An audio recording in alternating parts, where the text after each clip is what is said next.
ఒక tongue slip.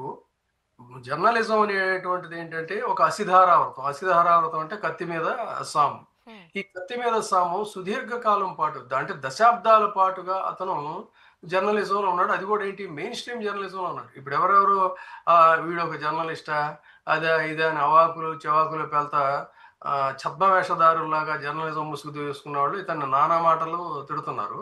కానీ అతను ఒక ప్రతిష్టాత్మకమైనటువంటి సంస్థలో ఇండియన్ ఎక్స్‌ప్రెస్ గ్రూప్ సంస్థల్లో సుదీర్ఘకాలం పాటు పనిచేసినటువంటి జర్నలిస్టు కృష్ణంరాజు. హ్మ్. అలాంటిది అతను ఖచ్చితంగా పొరపాటు మాట్లాడాడు. ఇందులో ఏమీ సందేహం లేదు. సో, వాళ్ళ మనోభావాలు దెబ్బతిన్నాయి. ఇది జర్నలిజంలో ఒక అంటే మనకిప్పుడు సమయం సరిపోదు కానీ, అనేక సంఘటనలు సుప్రసిద్ధ లబ్ధప్రతిష్ఠులైనటువంటి జర్నలిస్టులు నోరు జారి పొరపాటునో, ఆవేశంతోనో లేపోతే అప్రయత్నంగానో నోరు జారినటువంటి ఫలితంగా ఈ దేశంలో పెద్ద పెద్ద గొడవలు చెలరేగినటువంటి సంఘటనలు మనకు తెలుసు. రీసెంట్‌గా ఆర్నాబ్ గోస్వామి అంటే మనకి తెలుసు. ఒక సంచలన జర్నలిస్ట్ అతను. అతను సైతం ఇలాంటి పొరపాటు మాట్లాడినందుకే అతన్ని జైల్లో పెట్టారు. జైల్లో ఉన్నాడు. తర్వాత బెయిల్ మీద బయటకొచ్చాడు. ఇక రీసెంట్‌గా సంచలన సంఘటనగా చెప్పుకోవాలంటే నుపూర్ శర్మ అమ్మాయి డైనమిక్ స్పోక్స్ పర్సన్ బీజేపీ తరఫున. ఆ పార్టీలో ఎంతో భవిష్యత్తు ఉందని చెప్పని అందరూ కూడా అనేవాళ్ళు. విశేషమైనటువంటి నాలెడ్జబుల్ పర్సనాలిటీ అమ్మాయి. అలాంటిది గబాల్న పొరపాటున మహమ్మద్ ప్రవక్త గురించి ఒక మాట నోరు జారిన ఫలితంగా యావత్ ప్రపంచంలో ఉన్నటువంటి ఒక మతానికి చెందినటువంటి వాళ్ళు వార్నింగ్ ఇవ్వడం, ఆవిడ తల నరుకుతామని చెప్పని అనేసరికి ఆ పరిస్థితుల్లో ఇప్పుడు దాదాపుగా ఆమె తెరమరుగైపోయింది. తర్వాత కేసు పెట్టారు. ఇవన్నీ గూడా జరిగాయి.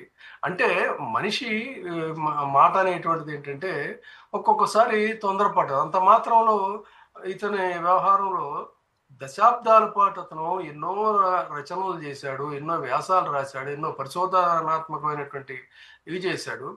పొరపాటు ఖచ్చితంగా పొరపాటు. అతను ఆ రకంగా మాట్లాడటం అనేటువంటిది పొరపాటే. దానివల్ల వాళ్ళ మనోభావాలు దెబ్బతిన్నాయి. అయితే ఇప్పుడు నేను చెప్పేటువంటి సంఘటనలు ఏవైతే ఉన్నాయో, ఇంకా చాలా సంఘటనలున్నాయి. చెప్పాలంటే. జర్నలిస్టులు గబాల్న పొరపాటున మాట్లాడటం, దానివల్ల ఇవి రావటం. అయితే ఈ సంఘటనలన్నింటిలో కూడా ప్రభుత్వం సకాలంలో జోక్యం చేసుకొని, ఆ యొక్క ఆవేశాలను వాటన్నిటిని కూడా కంట్రోల్ చేసి, సంయమనం పాటించండి అని చెప్పి, అదుపులోకి తెచ్చుకున్నటువంటి సంఘటనలు అవన్నీ కూడా ప్రొసీజరల్‌గా అరెస్ట్ చేశారు. ఇదంతా కూడా జరిగింది. జర్నలిస్ట్ కృష్ణంరాజు విషయంలో కూడా అతను పొరపాటు చేశాడు. యెస్, ఖచ్చితంగా కేసు పెట్టారు. ఆ కేసుకి అతను డెఫినెట్‌గా ఏంటంటే కోర్ట్‌కి సరెండర్ అవుతాడు. ప్రొసీజరల్‌గా కూడా ముందు ఏదో యాంటిసిపేటరీ బెయిల్ వేసుకున్నాడు. కాదంటే సరెండర్ అయ్యేవాడే.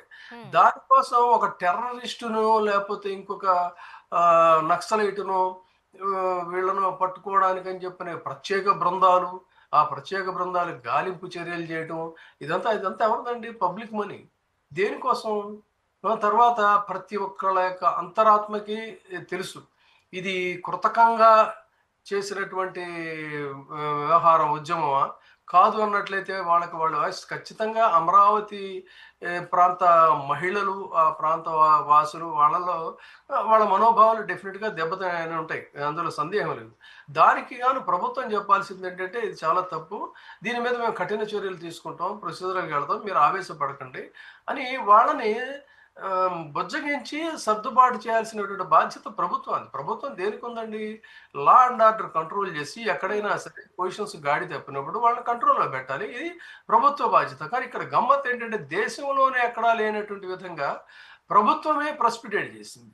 ఓకే. ప్రభుత్వం రెచ్చగొట్టి ఆ సంగతి అంటే ప్రభుత్వంలో ఉన్నటువంటి ప్రధాన కీలక వ్యక్తులు ఎవరైతే ఉన్నారో వాళ్ళు కామెంట్స్ చేయటం, కఠినంగా చూస్తాం, అది చేస్తాం, ఇది చేస్తామని దీన్ని బాగా ప్రెసిపిటేట్ చేశారు. చేసిన తర్వాత దానికి అగ్నికి ఆజ్యం పోసినట్టుగా పత్రికలు ఏది ఈ తెలుగుదేశం పార్టీకి భజంత్రి పత్రికలకు అనుకూల పత్రికలు ఉన్నటువంటి వాళ్ళు నిజంగా ఎంత ప్రమాదకరమైనటువంటి ఇదంటేనమ్మా, జర్నలిజంలో నేను సుదీర్ఘకాలం పాటు దశాబ్దాల పాటు ఉన్నాను.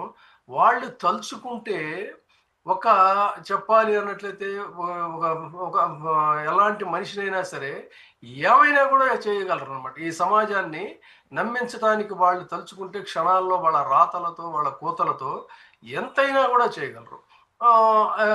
దీంట్లోనే కాంట్రాస్ట్ చెప్తాం. మనం మిగతా అంశాలు మనం వేరేగా తర్వాత సరే. మాట్లాడుకోవచ్చు. హ్మ్. ఈ సబ్జెక్ట్ వచ్చింది కాబట్టి ఇది కొంచెం డెప్త్‌గా మనం డిస్కస్ చేద్దాం.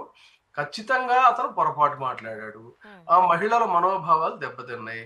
ఆ దెబ్బతిన్న దానికి కేసు పెట్టాలి, అరెస్ట్ చేయాలి. ప్రొసీజరల్‌గా చట్టం తన పని తను చేసుకొనెళ్తుంది. ఈలోపు వాళ్ళని కంట్రోల్ చేసి అదుపులోకి తీసుకురావాల్సినటువంటి బాధ్యత ప్రభుత్వానికి ఉంటుంది. ఎందుకంటే వాళ్ళ మనోభావాలు లోతుగా గాయపడినాయి కాబట్టి. ఇది ప్రొసీజర్. కానీ ఇక్కడ జరిగింది వేరు. తర్వాత ఇక అతను రాతలు ఈనాడులో నేను చూసా, చదివా. ఈనాడులో రాసినటువంటి రాతలేంటంటే, ఈ ఏదో రాశాడు. నేను వెర్బాటిమ్‌గా నేను చెప్పట్లేదు గానీ, ఈ కృష్ణరాజుకి ఉన్నటువంటి అవతారాలు చాలా అవతారాలున్నాయని చెప్పని రాస్తూ, హ్మ్. ఏంటి అవతారాలంటే, కృష్ణరాజు వేసినటువంటి అవతారాలు అతనేమి ఏదో చిట్ ఫండ్స్ కంపెనీలు పెట్టలేదు, ఏదో ఇతర వ్యాపారాలు పెట్టలేదు, పేదల భూములను ఆక్రమించి భారీ స్థాయిలో అక్కడేదో కట్టడాలు లాంటివేమి కట్టుకోలేదు, ఇవన్నీ చేయలేదు. కానీ వీళ్ళు అందులో మెన్షన్ చేసినవి గూడా చెప్తా నేను. అందులో చాలా వరకు గూడా ఒక 5 అంశాలు ప్రధానంగా అన్నీ కరెక్టే రాశారు. దానికి 2 మంచి ఘాటైన మసాలా జోడించినట్టుగా పచ్చి అబద్ధాలు రాశారు. మొదటగా రాసిందేంటంటే, ఇతగాడు జర్నలిస్టునని చెప్పనంటూ ఒక జర్నలిస్ట్ మ్యాగజైన్ ఒకటి పెట్టాడు. యెస్. నిజమే. అతను జర్నలిస్ట్ మ్యాగజైన్ పెట్టాడు.